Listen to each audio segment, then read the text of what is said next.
ഒരു കറി വെക്കാൻ വേണ്ടിയിട്ട് നാളികേരം കിട്ടാത്ത അവസ്ഥയാണ്. നമ്മൾ കടയിൽ നിന്ന് വാങ്ങുന്ന സിറ്റുവേഷൻ നിങ്ങൾക്ക് അറിയാലോ. അപ്പം ഞാൻ എൻ്റെ ഒരു കഥ പറയാം. പണ്ട് ഒരിക്കൽ പഴയ വീട്ടിൽ താമസിക്കുന്ന സമയത്ത് ഒരു പാടത്തിൻ്റെ പക്കത്താണ് വീട് ഞങ്ങളെ. അപ്പുറത്തെ ഭാഗത്ത് തെങ്ങ് കയറുന്ന ആളെ വീട്. അപ്പോൾ ഇവിടെ നിന്ന് വിളിച്ചാൽ കേൾക്കും, കാരണം വെള്ളമുണ്ട്, വെള്ളത്തിൻ്റെ അപ്പുറത്തെ ആളെ വീട്.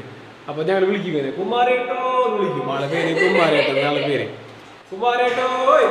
അപ്പൊ അപ്പുറത്ത് റിട്ടേൺ വരും, ആ പറയുന്നു പറഞ്ഞില്ല. അപ്പൊ ഞങ്ങൾ പറയും തെങ്ങേറണം എന്ന് പറയും. അപ്പൊ ആളുകൊണ്ട് വരും, വന്നിട്ട് തെങ്ങേറി പോവും. അപ്പോ നാളികേരം ഇന്ന് കിട്ടാണ്ടായിട്ട് എന്താ പറയാ, മറ്റേ കൊപ്പറുള്ള നാളികേരം വെച്ചിട്ടാണ് ഇന്ന് മീൻകറി വെച്ചത്. ആ മീൻകറി ഇത് കാണിച്ചു തരാം.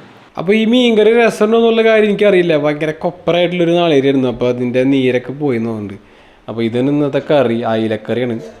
ഇതിൽ നിന്ന് അയിലക്കറി. പിന്നെ കുമാരേട്ടനെ പിന്നെ ഞാൻ കണ്ടിട്ടില്ല, ആൾ എവിടെയാണ് എവിടെ താമസിക്കണമെന്ന് അറിയില്ല, അന്ന് കണ്ടാണ്. അപ്പോൾ ഇത് അകത്താക്കണം. So welcome to my digital nomad life.